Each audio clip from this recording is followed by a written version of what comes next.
महान विराट वीर क्रांतिकारी राम प्रसाद बिस्मिल जी के जीवन की एक दूसरी घटना भी उनके जोश और उनकी कार्य पद्धति को प्रदर्शित करती हैं। सन 1916 में अखिल भारतीय कांग्रेस का अधिवेशन लखनऊ में होने वाला था। इसके अध्यक्ष लोकमान्य बाल गंगाधर तिलक चुने गए थे। नगर में उनका जुलूस निकाला जाना था। तब कांग्रेस में दो गुट हुआ करते थे, एक नरम दल का और दूसरी गरम दल का। तो नरम दल के पास धन व साधन ज्यादा थे, लेकिन गरम दल के पास जोशीले कार्यकर्ता भारी संख्या में थे। तो नरम दल ने सोच विचार करके स्टेशन पर लोकमान्य बाल गंगाधर तिलक जी को घेर लिया व उन्हें मोटर गाड़ी में बिठाकर अधिवेशन स्थल पर ले जाने की तैयारी की। उनका मकसद था लखनऊ शहर में लोकमान्य बाल गंगाधर तिलक का जुलूस ना निकलने देना। वह उन्हें छुपके गुपचुप रूप से ही ले जाना चाहते थे, लेकिन महान वीर विराट राम प्रसाद बिस्मिल जी चाहते थे कि लोकमान्य वहां से भव्य जुलूस की शक्ल में ले जाए।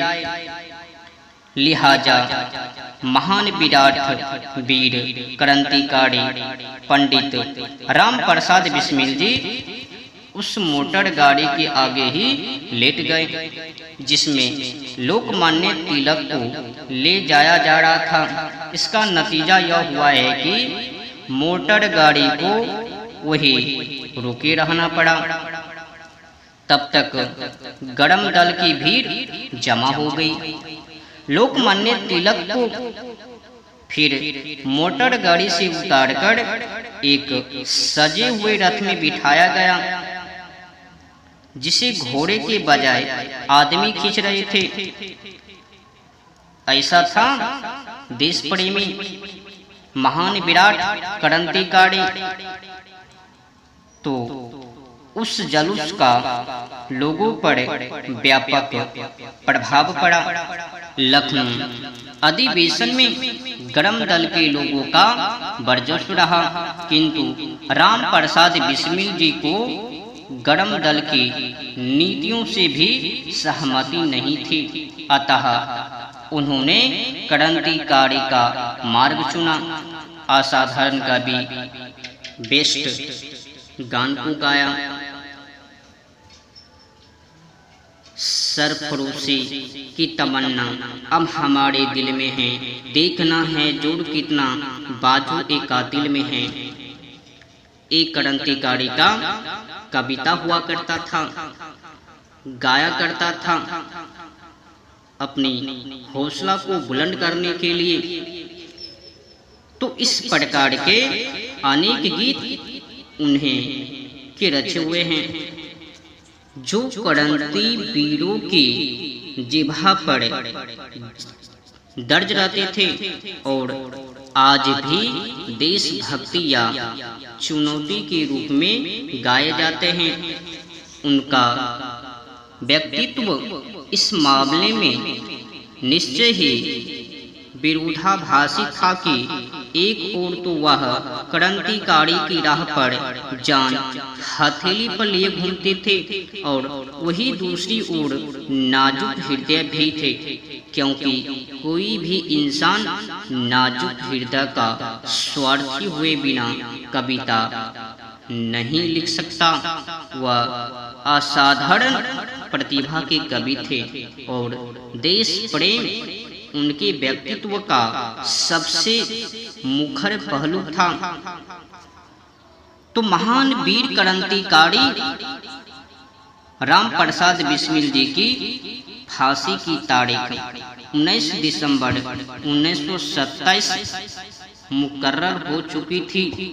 इस कारण हुकूमत ने ऐसे मामले में परंपरा का निर्वहन करते हुए परिवारजनों को फांसी की पूर्व उनसे मिलने की अनुमति प्रदान कर दी थी। माता पिता अपने पुत्र से मिल सकते थे।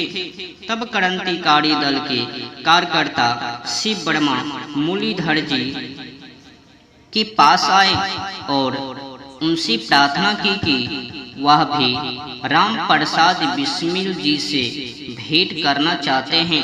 लेकिन यह तभी मुमकिन था जब मुरलीधर जी उन्हें अपने रिश्तेदार बताकर अपने साथ ले जाते। सत्यवादी मुरलीधर जी ने ऐसा करना कबूल नहीं किया, क्योंकि वह असत्य को आधार बनाकर कोई भी काम करने के विरुद्ध रहते आए थे।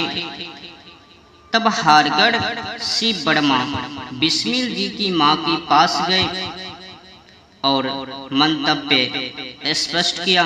मां का नजरिया दूसरा था। उन्होंने कहा, तुम पार्टी के सभी सदस्य बिस्मिल जी के भाई ही हो, तो तुम पार्टी के सभी सदस्य बिस्मिल जी के भाई ही तो हो। कोई सवाल करे तो बोल देना कि तुम मेरी बहन के पुत्र हो। मिलने की चाह और वह उन्हें भी अपने साथ ले गई। मुरलीधर जी को पता था कि माँ बेटे का रिश्ता कितना भावना प्रधान होता है। इस कारण वह अपनी पत्नी को बिस्मिल से आखिरी दफा मिलने के लिए इस कारण नहीं ले गए कि कहीं वह भावुक होकर रोने ना लगे। अपने प्रश्नों पर उन्हें ज्यादा यकीन थी, किंतु जेल की काल कोठरी में फांसी पर चढ़ने को तैयार बेटे को देखकर पिता संयम का बांध कायम नहीं रख पाए और फूट फूट कर रोने लगे। तब उन्हें धीरज देते हुए बिस्मिल जी ने कहा, क्या पिताजी आप ही रोने लग गए? आप ही रोने लग गए हो? मैंने तो सोचा था कि इस मौके पर आप माता जी को हौसला देंगे, किंतु आप तो खुद ही हौसला नहीं रख पा रहे हो। राम प्रसाद बिस्मिल जी के भाग्य से अंतिम समय था। माँ के दर्शन लाभ भी थे, क्योंकि तभी शिव वर्मा को साथ लिए माता भी मिलने आ पहुंची। माँ को देखकर भावुक हुए बिस्मिल की आंखें स्नेहवश भर आई और गला रुध गया। इस पर माँ ने पुत्र के वीर भाव को सचेत करते हुए कहा, बेटा राम, तुम भी भावुक हो उठे। मैंने तो सोचा था कि तुम अभिमान से हंसते हुए फांसी के तकते हो।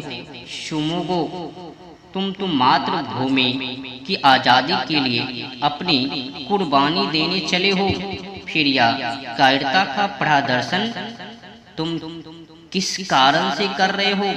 तुम्हारी वीरता ही तो इस राह के पथिकों को प्रेरणा देने का कार्य करेगी। बेटा, तुम अपनी वीर को दिखाओ। लेकिन राम प्रसाद बिस्मिल जी ने तत्क्षण ही अपनी भावुकता को काबू करके माँ से लिपटते हुए उत्तर दिया, माँ, तुमने समझाने में भूल कर दी। मौत की मुझे तनिक भी चिंता नहीं है। मैं इस वक्त पूरी तरह से आनंद अनुभव कर रहा हूँ। तुम्हें देखकर प्रेम बस नेत्रों में आंसू आ गए।